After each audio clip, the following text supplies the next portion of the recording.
એટલે મેં સાંભળ્યું તે નાનપણમાં બાપાનું એક ઓપરેશન કર્યું હતું. કોના બાપાનું? એટલે કોઈક બાપાનું હતું. મેં વાત સાંભળી એમ. હા, ઘરને કીધું ને. શેનું કર્યું ઓપરેશન? કાંઈ નહીં, બાપાની છાતીમાં દુખાવો થતો હતો. બાપાનું કોઈ હતું નહીં, બાપા પૈસા નહોતા. મેં કીધું લાય હું મદદ કરી દઉં. તો મેં યુટ્યુબમાં જોઈને ઓપરેશન કરી નાખ્યું. પછી શેનું હતું? કાંઈ નહીં, છાતીમાં દુખતું હતું અને દુખાવો મટી ગયો. છાતીમાં દુખતું હતું. હા, એ કઈ રીતે કર્યું? કાંઈ નહીં, યુટ્યુબમાં જોઈને. યુટ્યુબમાં જોઈને. હઉ. બાપાને કઈ થયું નહીં? નહીં. હા, કઈક ઓલું હતું તું આવડું એવું હતું કઈક. લબુક જબુક થતું હતું. પછી કાંઈ નહીં, એને કાઢીને એક બાજુ મૂકી દીધું, બાપાને કરી દીધા પેક. બાપા રેડી. બાપાને કઈ ન થયું?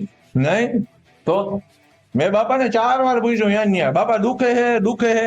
બાપા દુખાવાની હિસાબે હુઈ નહોતા કઈ એવી ઘેરી નીંદમાં હુઈ ગયા કે હું હલાવીને આમ જગાડો ને તોય ન જાય ગઈ. क्या बात है सर, क्या बात है सर, क्या बात, ये बात है.